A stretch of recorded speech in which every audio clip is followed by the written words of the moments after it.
How do you do? How do you do, Lord Russell? Won't you sit down? Thank you.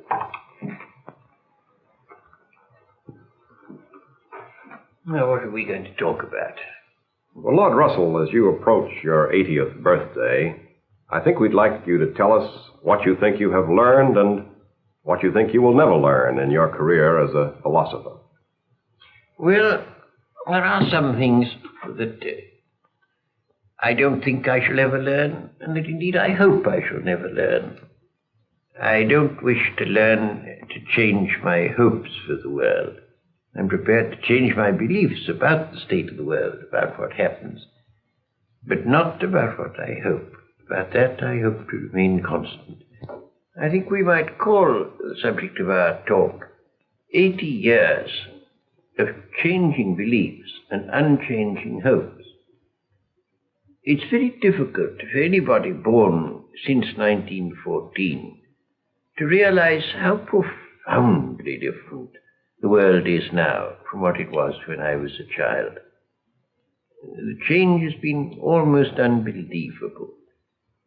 I try as best I can, in spite of my years, to get used to living in a world of atom bombs, a world where ancient empires vanish like morning mist, where we have to accustom ourselves to Asiatic self-assertion, to the communist menace. The world is altogether so different from what it was when I was young that it's an extraordinarily difficult thing for an old man to live in such a world. I was born in 1872. My parents died when I was still an infant, and so I was brought up by my grandparents. Can you tell us something about your grandfather? Yes, I can tell you something about my grandfather. He was born in the early years of the French Revolution. He was a member of Parliament while Napoleon was still on the throne. In common with all the Whig followers of Fox, he thought English hostility to Napoleon was excessive, and he visited Napoleon in Elba. It was he who introduced the Reform Bill in 1832, which started England on the road towards democracy. He was Prime Minister during the Mexican War, during the revolutions of 1848. I remember him quite well, but as you can see, he belonged to an age that now seems rather remote. And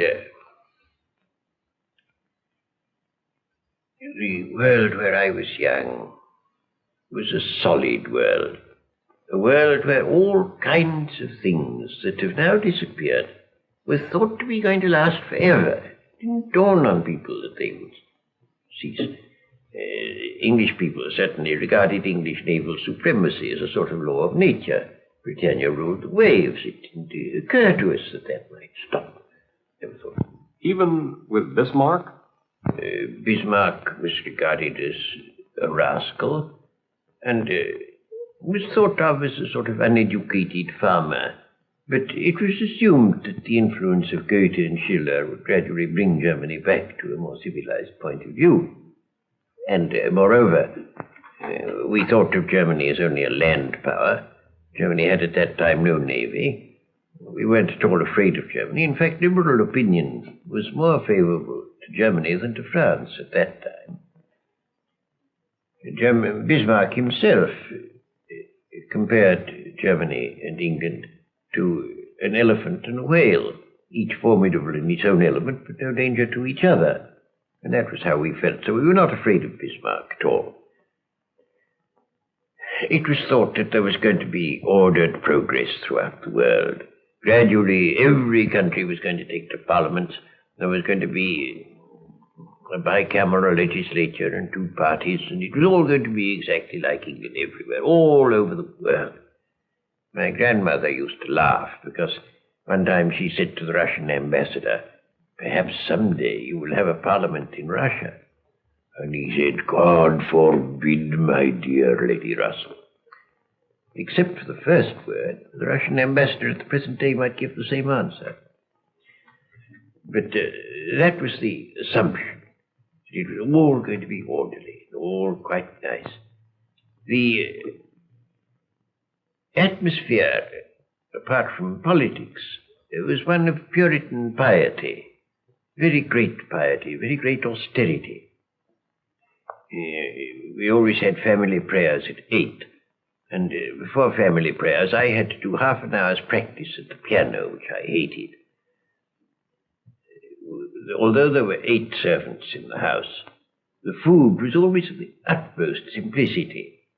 And even of what there was, if there was anything at all nice, I wasn't allowed to have it, because it wasn't good for children to eat nice things. For instance, there would be rice pudding and apple tart. Grown-ups had the apple tart, and I had the rice pudding. And there was extreme austerity in all those ways. My grandmother, until she was over 70, would never sit in an armchair until after dinner. Never. It's almost gone out, that sort of austere living by well-to-do people, which in those days was very common. When did you get to Cambridge? Oh, I got to Cambridge when I was 18. And that, of course, was a new world to me completely. I, for the first time, met people who, when I said anything that I really thought, didn't think it absurd. I'd learnt at home to say almost nothing about what I really thought. People had a horror of philosophy which interested me. And they would say every time philosophy was mentioned, philosophy is summed up completely in these 2 questions. What is matter? Never mind. What is mind? No matter. And at about the 60th repetition of this remark, I ceased to be amused by it. When I got to Cambridge, it was a great comfort to me to find people who didn't regard philosophy as absurd. So that I was very, very happy when I first got to Cambridge. I quickly got to know a great many people who became my lifelong friends. Most of them, I'm sorry to say, are dead now, but those who are still alive are still my friends. You started with mathematics, didn't you? And then moved to philosophy? That is so, yes. I did 3 years mathematics and 1 year's philosophy at Cambridge. I had done only mathematics before going to Cambridge. What caused your interest in philosophy? Well, 2 things, 2 very different things caused my interest in philosophy. On the one hand, I wanted to understand the principles of mathematics. I observed that all the proofs of mathematical propositions that were taught me were obviously fallacious. They didn't really prove what they said they did. And I wanted to know whether there is any truth in the world that is known. And I thought if there is any, it's probably in mathematics. But it's not in mathematics as I was taught it.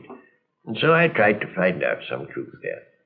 The other thing that made me interested in philosophy was the hope that I might find some basis for religious belief. And did you find it? No, in the mathematical part of my hopes I was fairly satisfied. But in the other part, no, not at all. For a time I found a certain satisfaction in the Platonic eternal world of ideas, which has a sort of religious flavor and gave me a certain satisfaction. But then I came to the conclusion that that was nonsense, and I was left without any satisfaction to that set of my desires. It remained so. So that as far as that goes, philosophy proved a washout to me, but not on the side of technical basis for mathematics. Wasn't it about here that you entered into what you called a life of disagreements? Yes, I disagreed first with my people about both about mathematics and about philosophy. They cared only about virtue. They thought virtue was the only thing of importance in the world. Mathematics, therefore, was unimportant because it has no ethical content. And philosophy was positively pernicious because they thought it undermined virtue. So that on that point I had a strong disagreement with my people. But as regards that, of course, that disagreement was, as far as my personal life was concerned, was solved by my living among academic people who didn't take that view, so that I got again into a circle of people with whom I was quite at home. But that was brought to an end by the First War, where I took a pacifist line. I was against the First War. I was not against the Second. Some people think that this is an inconsistency, but it isn't. I never, during the First War, said that I was against all war. I said I was against that war. And I still hold that view. I think that the First War was a mistake, and I think England's participation in it was a mistake. I think if that hadn't happened, you would not have had the communists, you would not have had the Nazis, you would have not had the Second World War, you would not have had the threat of a third. The world would have been a very much better place, I think. Germany, in the time of the Kaiser, was not uncivilized. There was a certain amount of suppression of opinion, but less than there now is everywhere except in England and Scandinavia. So it really wasn't very bad. For propaganda purposes, the Kaiser's government was represented as dreadful, but that was only talk. It wasn't really true. Your opinions today in regard to Russia are not altogether friendly. Did you always feel that way about the Bolsheviks? Yes, and that caused another violent disagreement. Owing to my pacifism during the First War, I'd become estranged from what you might call conventional people. And then I went to Russia in 1920 and found that I abominated the Soviet government. I thought they were dreadful people already and becoming more so, and sure to go on becoming more so. And so then I had to break with all the people who endured my pacifism, who all liked Russia or thought they did.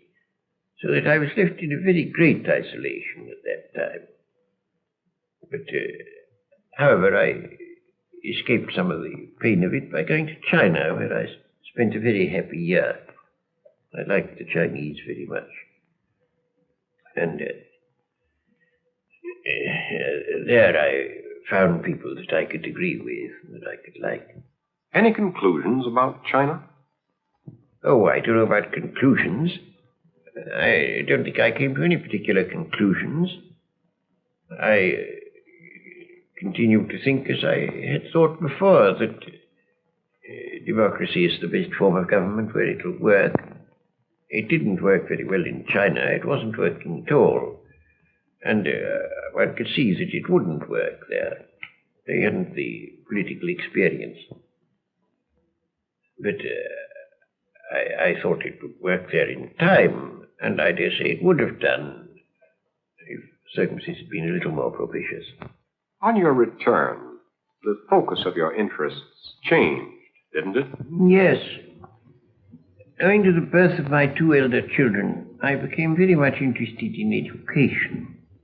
And at first, especially in education in the very early years. I didn't like the old-fashioned schools for a number of reasons. I didn't altogether like the progressive schools, though in some respects I thought them much better than the older ones. But there were some things about progressive schools, at least about most progressive schools, that I didn't feel were right. I thought they didn't pay enough attention to instruction. It seems to me that in our technically complex world, you can't play any important part unless you have a very considerable amount of actual knowledge. And I don't think that most children will acquire much knowledge unless there is a certain amount of discipline in school. I think that the degree of discipline required for acquiring knowledge ought to be insisted upon, and isn't sufficiently insisted upon in a good many modern schools that I know. Did you change any of your opinions in that regard? Well, I suppose to some degree. I tried running a school of my own because I wasn't satisfied with other schools. I haven't the talents of an administrator, and I wasn't satisfied with the school that I tried to run. Fortunately, at just about that time, a certain modern school that I was interested in became, I thought, quite good enough, and I was satisfied with that. I have, I suppose, changed my opinions not only about education, but about a good many things, as a result of seeing the kind of nefarious things that people do. I think that freedom is not a panacea for all things. I think there are a good many matters in which freedom should be restrained. Some of them things in which it's not sufficiently restrained at present. In the relations between nations, there ought to be less freedom than there is, I think. And to some degree this applies in modern education too. I think that some progressive schools certainly have more freedom than you ought to have. There are some freedoms that I think are desirable in education. Now, in the old-fashioned school, if a child uses a swear word, it's thought worse than if he commits an unkind action. And that seems to be absurd. I think that clearly the unkind action matters more. And in that sort of way, I don't like the old-fashioned way. I also think that children should be free to explore the facts of life to a degree that they're not when they're brought up in an old-fashioned way. I think there should be free speech. There are a number of things that I like very much about modern education. But both in education and in other matters, I think that freedom must have very definite limitations where you come to things that are definitely harmful to other people or things that prevent you yourself from being useful, such as lack of knowledge.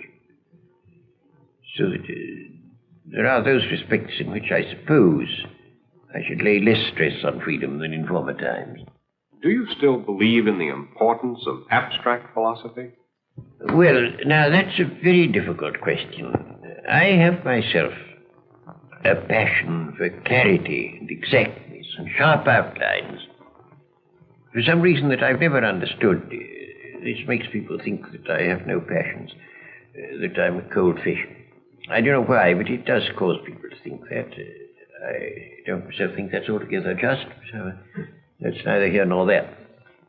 But I do like clarity and exact thinking, and I believe that very important to mankind, because when you allow yourself to think inexactly, your prejudices, your bias, your self-interest comes in ways you don't notice.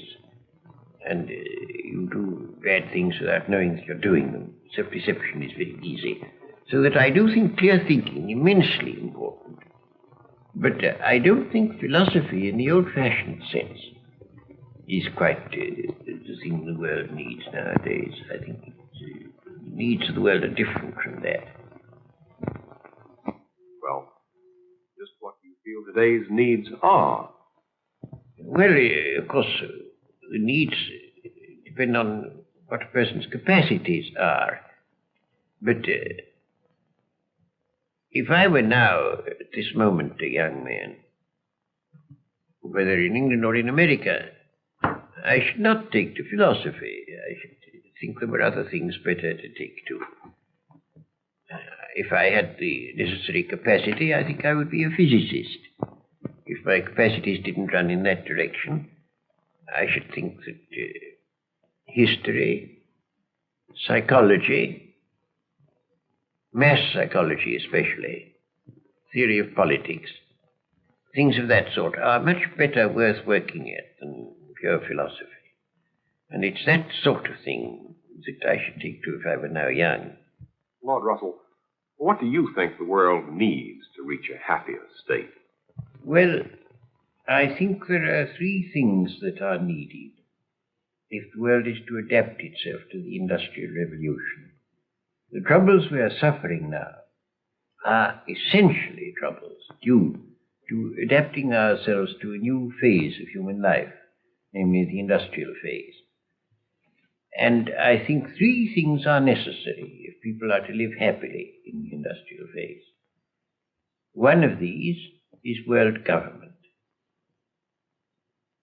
The second is an approximate economic equality between different parts of the world. And the third is a nearly stationary population. I'd like to say a little about each of those. As to world government, the world government should be, of course, a federal government, leaving a very great deal of freedom to the individual national governments, and only those things controlled by the world government which are absolutely necessary for the avoidance of war. The most important and the most difficult of these is armed forces. All the important weapons of war will have to be in the hands of the international government and of it alone. When that happens, war will become practically impossible.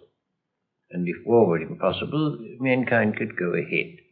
If war is not impossible, every advance in scientific technique means an advance in mass murder and is therefore undesirable. But if once world peace were achieved, it would be just the opposite. That's the first point. Now I come on to the question of approximate economic equality. As things stand at present, Western Europe, and still more the United States of America, have a high standard of life. On the whole, the great majority of mankind live fairly comfortably from a material point of view. Asia, on the other hand, lives in very, very great poverty. So does most of Africa. And the moment people are sufficiently educated to be aware of these facts, the inevitable result is a great development of envy in the poorer parts of the world. That envy is a cause of unrest and inevitably makes world peace precarious. There's only one way of dealing with it, which is to produce approximate economic equality, which of course is a long story, but it can be done. The third point about population is very vital indeed. The food supply of the world tends at present to diminish through the denudation of the soil. It tends, of course, also to increase through various technical advances. But those two about balance, so that on the whole the food produce of the world does not increase appreciably. Now that means that unless everybody is to be very poor, especially if you have economic equality, unless everybody is to be very poor, there must be not more people to be fed, not many more than there are now. And therefore you've got to get approximate economic equality, approximate equality of population, and approximately stationary population. Otherwise, those parts of the world where the population increases fast will want to go to war with those where it increases slowly. That brings us precisely to the problem of Asia and what part Asia will play in the immediate future. Well, Asia, first of all, has risen to the point of education. Some Asians have, where it is not prepared any longer to be subservient to the white man. It hasn't noticed that Russians are white. If it had, it would take a different line. But it seems to think that Russians are yellow or black or some other color. And I think our propaganda ought to be mainly devoted to saying only Russians also are white. I believe that would be the effective propaganda to use in Asia.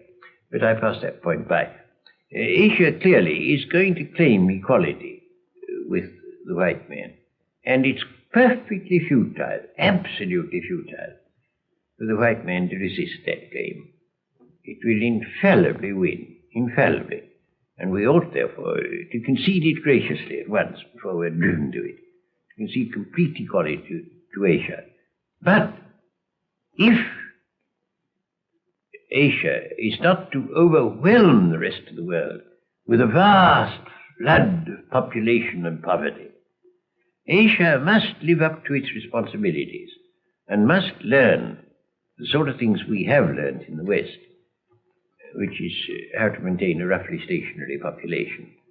And if they can't learn that, which I fully believe they can learn, and learn quickly, much more quickly than most people think, if they can't learn that, they will not have won their claim to equality. Lord Russell, speaking as of today, can you see the influence of any one philosopher more than any other one? Well, I suppose in recent years the most important influence has been Marx. If you can dignify him with the name of philosopher, I should hardly like to dignify him so myself, but I suppose he must count in the list. And he certainly has had more influence than anybody else. For those of us who reject Marx, can you offer any positive philosophy to help us toward a more hopeful future? Well, as to that, you see, I think one of the troubles of the world has been the habit of dogmatically believing something or other. And I think all these matters are full of doubt, and the rational man will not be too sure that he's right. I think that we ought always to entertain our opinions with some measure of doubt. I shouldn't wish people dogmatically to believe any philosophy, not even mine. Not even mine. No, I think we should accept our philosophies with a measure of doubt. What I do think is this, that if a philosophy is to bring happiness, it should be inspired by kindly feeling. Now, Marx is not inspired by kindly feeling. Marx pretended that he wanted the happiness of the proletariat. What he really wanted was the unhappiness of the bourgeois. And it was because of that negative element, because of that hate element, that his philosophy produced disaster. A philosophy which is to do good must be one inspired by kindly feeling and not by unkindly feeling. Summing up, Lord Russell, do you feel that there is hope for the world today? Well, I do. I feel it very strongly, but how far that is really a rational conviction and how far it's temperamental, I can't say. But I do most strongly feel that there is hope. There may be very dreadful times ahead of us. I dare say there are. But I still believe, I believe most firmly, that through whatever pain and suffering, mankind will emerge from these dreadful things and will emerge into some world that will be happier than any world that has existed in the past. I'm firmly persuaded of that. What I don't know is how long it will take.